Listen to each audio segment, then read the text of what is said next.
last class we talked about solid liquid separation, several different types of solid liquid separation, and now we will talk about filters, centrifuges, and what it means by filter aids. So if you look at a material that needs to be filtered, so there are different problems that material can come into. The viscosity could be very high, the solids that's getting removed may have problem because it may form a compressible bed and so on actually. So we need to do some sort of a pre-treatment in order to make the filtration process easier. So the pre-treatment can be different types of pre-treatment. You could heat the slurry so that it becomes easy for filtration, or you can add a coagulating or a flocculating agent so that the filtration is very easy, or we can use something called the filter aids which will prevent the compression of the bed or improve the porosity of the bed so that the filtration process is fast and reasonably good. So these are the three different approaches by which one could perform the or improve the process of filtration. So heating, this is the simplest and the easiest method, least expensive of all these methods. It improves the broth handling because when you heat it up little bit, the filtration process is simplified because the viscosity comes down, and the problem is it is not suitable for thermally labile products. That is the biggest problem with the heating. It can also be used as a pasteurizing, especially if you are talking about milk or milk products which needs to be quickly heated up and cooled so that the bacteria dies. Then this type of heating method is very good actually. Okay. So for example, if you look at downstream processing of pullalan from certain pullalanase type of organism, so when you heat it up, what happens is all the proteins get denatured, so they precipitate down, but pullalan, nothing happens to pullalan. So generally we can go up to 80 degrees centigrade for 20 minutes. So all the proteins, as you know, are very thermally sensitive, so they get degraded or deactivated, then they precipitate down except pullalan.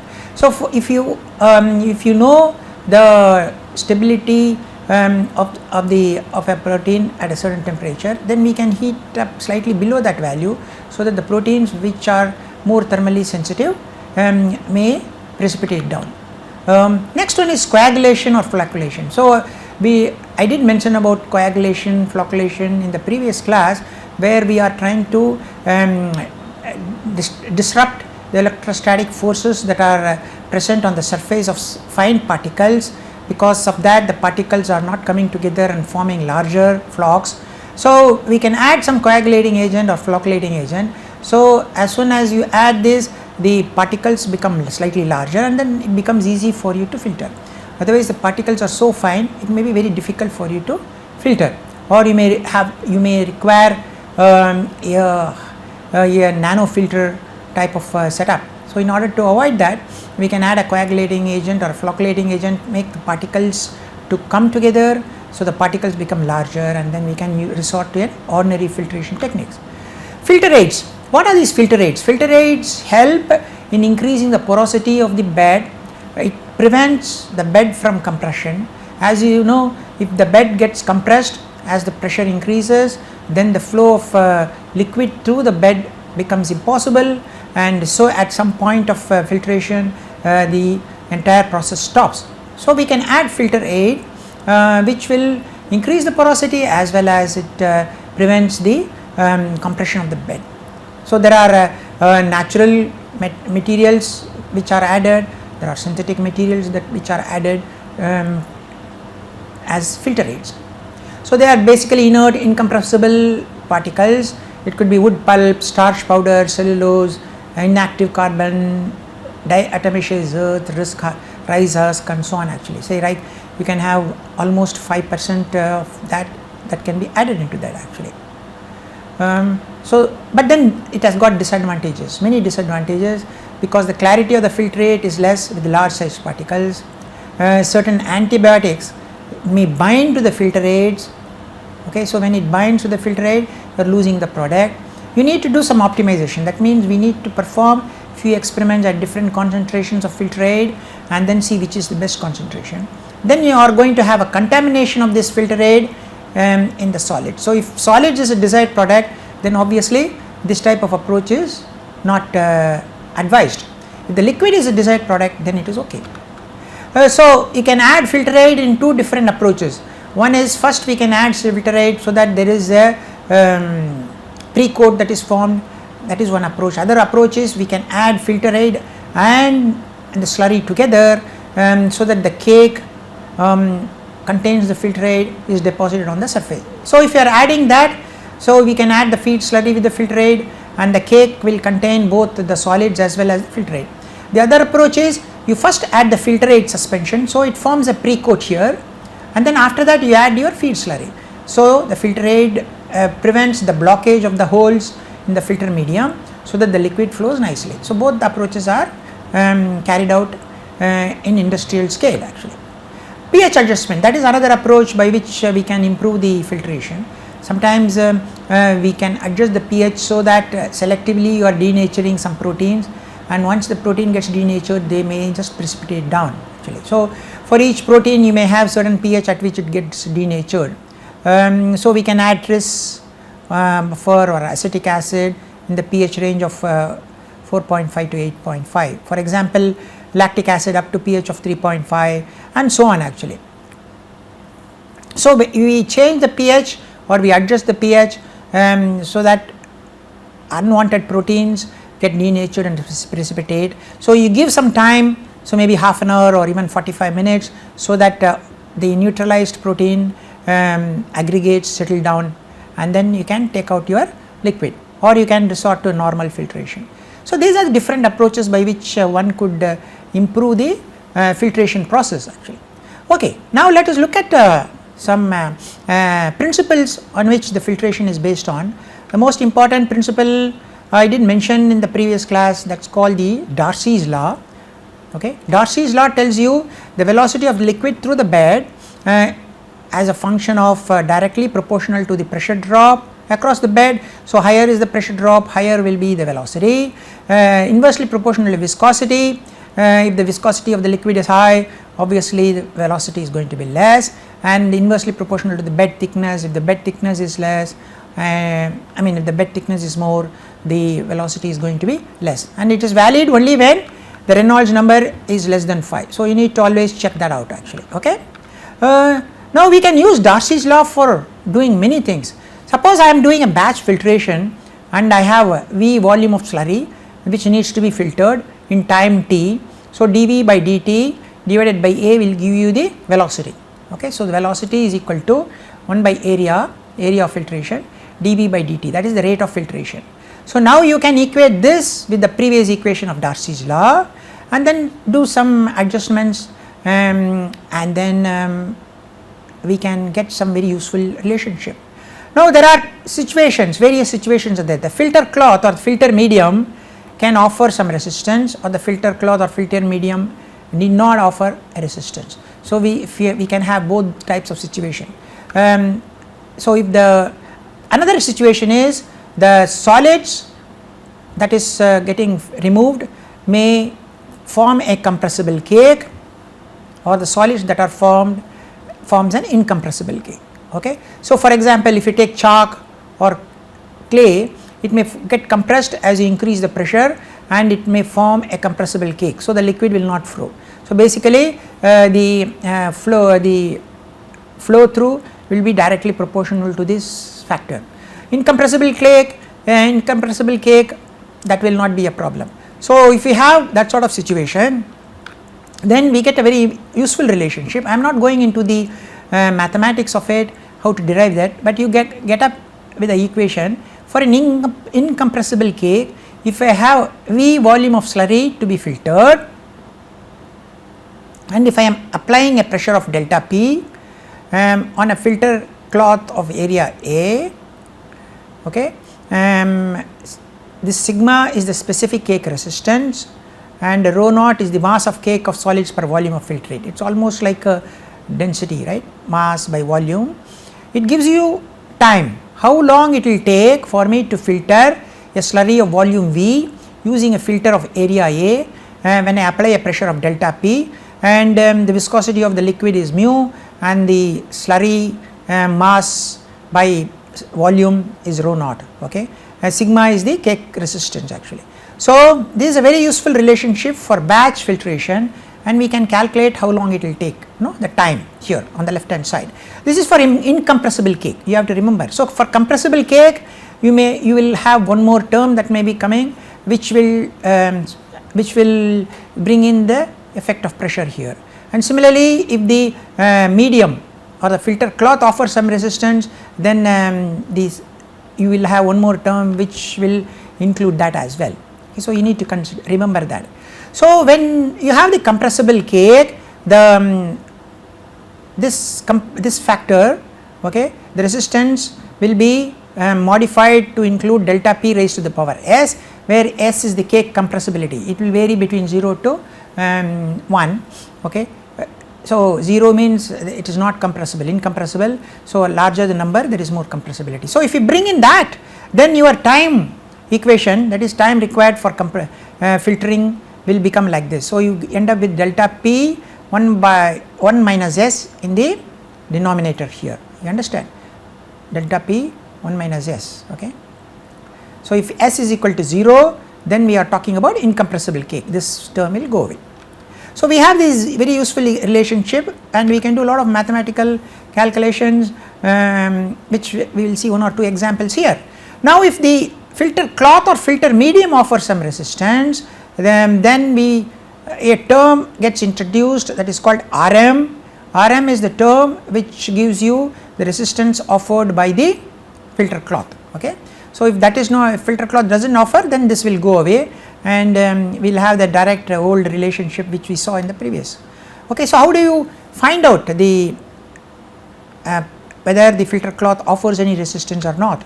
Okay, so if I plot relationship between volume of filtrate divided by area on the x axis as against area into time taken for filtration divided by the volume of filtrate on the y axis, okay. So volume of filtrate divided by area on the x axis, volume of filtrate, area and time here on the y axis, and if the line, this straight line passes through the origin or it does not pass through the origin.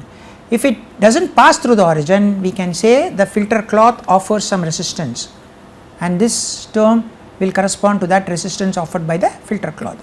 If it passes through the origin, then we can say the filter cloth does not offer any resistance. So we can do this type of graphical method to identify whether the filter cloth offers resistance or not, okay. So let us look at a simple problem. It takes 90 minutes to filter a slurry of 1000 liter using a filter of 2 meter square area. How long it will take to filter 100 meter cube of the same slurry with a filter area of 25 meter square. So we have increased the quantity that needs to be filtered, that means V has increased. We have increased the area from 2 meter to 25 meter square. So originally it is 90 minutes, how long it will take? So the cake properties are the same. It is an incompressible cake, okay. The resistance offered by the cloth is also 0, and we will assume the same driving force. So all you have to do is use the original equation, time equation, where there is no compressibility factor or where there is no resistance offered by the cloth. 1000 liters, 2 meter square area. So we can calculate the remaining factors like sigma and rho naught, and then substitute that in the second equation and calculate the time. That is what we have to do, okay. So take this equation, in the first case you have 90 here, we have 1000 liters here, we have 2 meter square here, okay. So we can calculate that T A square by V, those remaining terms are going to be constant, okay, and then use that in the second equation, and we know V as 100 meter cube, which is 100 into 1000, and we know area as 25 meter square, okay. So we substitute them and we calculate the time. That is what we have to do for the identifying how long it will take to filter 100 meter square, and that is what we are doing, okay. So 90 minutes is the first case, 2 is the area, 1000 is your volume, The second case I do not know the time, I know the area 25 meter square, I know the volume which is 100 meter cube, 1 meter cube is 1000 liters. So, I put it, I get 5760. It is a very useful way when I am going scaling up, I want to find out how long it will take to filter larger volume, how long it will take if I increase the area, and so on actually. So, all I am using is this equation, and then I am doing all the calculations. Okay. Now, next one is a rotary drum filter. So, I had talked about it here before also. So, there is a vacuum, so the slurry gets sucked, that means the solids is coated outside because only the liquid flows through, the drum is porous, and then there is a washing that is taking place here.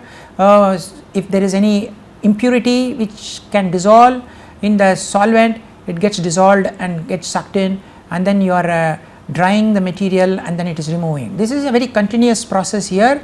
So, the filtration generally takes place when the drum is inside. So, otherwise there is no filtration. The remaining level 2, 3, 4 there is no filtration, only when the drum is inside filtration takes place, and we can use the same filtration equation for calculating all the terms here actually. Okay. So, there is a filtration time, washing time, drying time, and discharge time, and only during the filtration time we can use the same Darcy's law type of equation to calculate all the parameters we want actually. Okay. So, during the filtration time we can use the same Darcy's law. If it is a compressible, we use this 1 minus S in the exponent term. Okay. Then we have the centrifuges. There are different types of centrifuges I mentioned. There is a tubular bowl centrifuge where the solids, the slurry comes from the bottom, the solids are thrown out and they form a coat on both sides and the pure liquid goes out. Generally this is used when the amount of solids are much less, whereas filter is preferred if the amount of solids are in large quantities. Okay. So, we can look at to modeling of this tubular bowl centrifuge also. So, you have when the solids are moving up, you have two forces that are acting on the solids. One is the centrifugal force which is throwing the solid out, and one is the force along the axis where the bulk of the liquid is flowing. So, if you use these two terms and then write the model, you end up with a very interesting equation like this. The throughput through the bowl centrifuge is made up of the radius, this is the radius of the bowl, and then the omega, that is the angular velocity at which it is rotating, g, and v is the velocity, terminal settling velocity term comes in. So, if I assume that R naught and R1 are almost same, that means it does not form a very thick cake, then the equation becomes very simple. The throughput through the centrifuge is made up of the particle settling velocity v, and these parameters are connected with the hardware details of your centrifuge. R is your radius, L is your length, omega is your angular velocity. So, the throughput depends on two parameters, the particle settling velocity. Again, particle settling velocity, if you remember, terminal settling velocity depends on the physical properties of the solid and liquid, like the density of the solid, density of the liquid, and viscosity of the liquid, diameter of the particle, and the term inside the square bracket is all related to the hardware. Okay. So, this is a very simple and useful relationship which we can do many problems using this. I am going to do one problem soon for you on this actually. Okay. Same thing for disc stack centrifuge, it has got lot of discs here. So, the slurry flows from the bottom, solids hits the disc and gets thrown out, and so these walls will be full of solid which can be drained, and the central portion will be the clear liquid which is removed out. So, here again you model this performance, you get throughput is equal to velocity, that is the terminal settling velocity multiplied by the hardware details, which takes care of radius and frequency and angle at which it is the discs are placed and so on actually. So, the velocity here again will depend upon the physical properties of the solid and the liquid, and then the hardware details. Okay, so let us look at one simple problem. A bowl centrifuge is used to harvest cells. The cells are broken so that the diameter reduces by half. So, if the diameter was d, it has become d half, the viscosity has become double, that means the viscosity is mu, it has become 2 mu now. If the same centrifuge is used, then what will be the throughput? Okay. So, now the diameter has come down, the viscosity has doubled. So, only the velocity V has changed, whereas the hardware of the centrifuge is the same. So, we have Q is equal to as velocity into hardware details. Velocity is based on your Stokes law. So, we put in these terms and we can calculate the new Q, and that is what is requested here. What will be the throughput? Okay. So, throughput is function of particle settling velocity in hardware. Okay, particle settling velocity, if you remember Stokes law, couple of classes back I did. So, d square 18 mu rho s minus rho l g. Now, d has become half, so 1 by 4 will come here, mu has become 2 mu, so it become 1 by 8. So, throughput has become 1 by 8, right. So, throughput has become 1 by 8. So, new throughput will be old throughput multiplied by 1 by 8, because your velocity has come by 1 by 8. So, it is a very useful. So, if I am using the same centrifuge for larger particle and then same centrifuge for smaller particle, I need to realize, because particle size has come down, the terminal settling velocity will come down, so throughput also will come down. Okay. So, if the viscosity changes, particle settling velocity will change, so throughput will come down. So, I cannot use the same centrifuge to do both the jobs, larger particle and smaller particle, because the throughput will come down quite a lot. So, you can see just a simple equation, we get a lot of information out of it. Okay, so look at another problem. You have mixtures of bacteria, two bacteria which you need, and it is at a certain fraction 50-50, and these are the properties of these two bacteria given, and I want to know how long it will take for me to filter 1000 liters, okay, using a 5 meter square filter cloth. There is no resistance on the cloth and there is a delta P is 1. So, here what do? You have sigma c, right, mu sigma c rho naught for bacteria 1 is given here, for bacteria 2 is given here, and both are 50-50. So, we can take average of these two as a average mu rho naught c, average mu sigma rho, substitute here and calculate time. So, it is very simple. So, we are taking average of the properties because we are taking 50-50. So, depending upon the concentration we can take that particular weightage and do the calculation. Okay. So, if there are 2 or 3 or 4, we will take correspondingly the mu sigma rho naught in that particular ratio of concentration. Okay. So, we will end up with 6.3 minutes for filtering the mixtures of these two bacteria. Okay, let us look at another problem. We have immobilized animal cells, they are having certain particles here 150 micron, and it has got a density of 1.4 grams. This is separated from the liquid medium in a settling tank. So, you must, I talked about settling tank last class, right. So, it is a cylindrical tank, it has got a diameter of 10 centimeter and it has got a height of 70 centimeter. So, you are supposed to calculate what will be the settling time, assuming that the particle quickly reach the terminal settling velocity. The liquid density is 1, viscosity 1.1 centipoise. So, use Stokes law. Stokes law gives you the velocity is equal to d square by 18 mu rho s minus rho l g. So, rho s is given, that is the solid density 1.04, the liquid density is 1 and then mu is given 1.1 centipoise, diameter is 150 micron. So, you convert all of them in proper units, you will get the velocity. Once you calculate the velocity, the height is given as 70 centimeters. Okay. So, the height divided by velocity will give you the time. So, it will tell you how long it will take for that to settle from top to bottom. Okay. That is what you are doing here.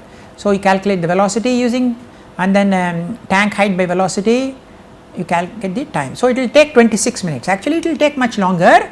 We assume that the particles will reach terminal settling velocity immediately, but it will take some time. So, normally if you are running an industry, if you calculate the settling time based on this 26 minutes, you will add about 20-30% extra. Okay. So, you will add another 6-7 minutes, you will say about that it may take about 35 minutes for the solids to settle down. So, your tank height you can redesign to assume about 35 minutes. Okay. or you will leave much slightly longer, so that the solids get enough time to settle. Of course, there are some assumptions here, because if the slurry is very thick, that means if the percentage of solids is very high, we cannot use Stokes law. Generally Stokes law is valid only when Reynolds number is less than 1. If it is much larger, there is going to be solid interaction, so there is simple terminal settling velocity equation of Stokes law is not valid in that situation.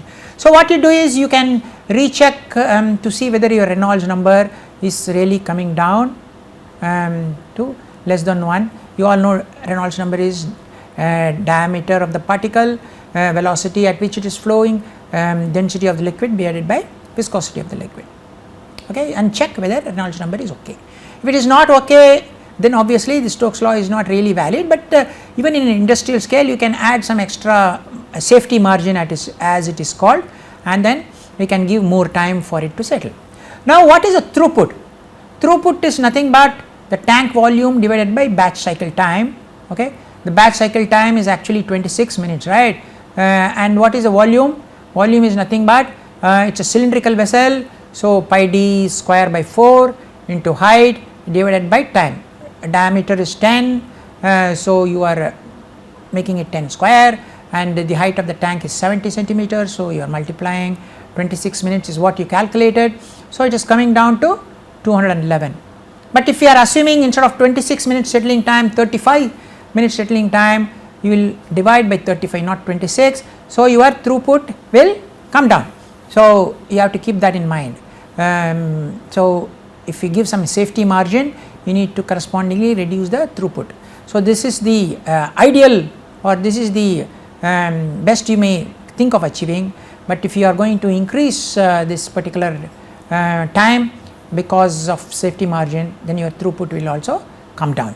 So today we did some very useful problems using two simple equations. One is the Stokes law equation, which tells you the velocity at which solids settle down in very dilute solutions. So it is dependent upon the diameter of the particles, the density of the liquid, density of the solid, and viscosity of the liquid, okay. That is very useful in centrifuge type situation, it is useful in settling in gravitational situation. The next one, we use Darcy's law. Darcy's law is very useful to look at filtration. We can calculate what is the time required for filtering a slurry of volume V given an area A. You can have two situations. One is the compressible solid bed, other is incompressible solid bed. If you have compressible solid bed, you bring in term called compressibility, if you remember S, okay. Otherwise if it is incompressible, you do not bring in that term, okay. Then we said that the filter medium, that is filter cloth, offers some resistance, Rm we said, and filter cloth does not offer resistance. So we can bring in that also. So by incorporating all these, we can get a relationship for time in the left hand side. We can calculate how long it will take to filter a slurry of volume V if given an area of filtration A with certain properties of the slurry and certain delta P and compressible or incompressible, okay. Then in centrifuge, we looked at the throughput through a centrifuge is a product of the settling velocity into hardware details. So if I use the same hardware, that means if I use the same centrifuge, if I am having particles of d size and if I am using a particle of d by 2, how will the throughput change? If I have a viscosity of the medium mu and if the viscosity of the medium doubles 2 mu, what will happen?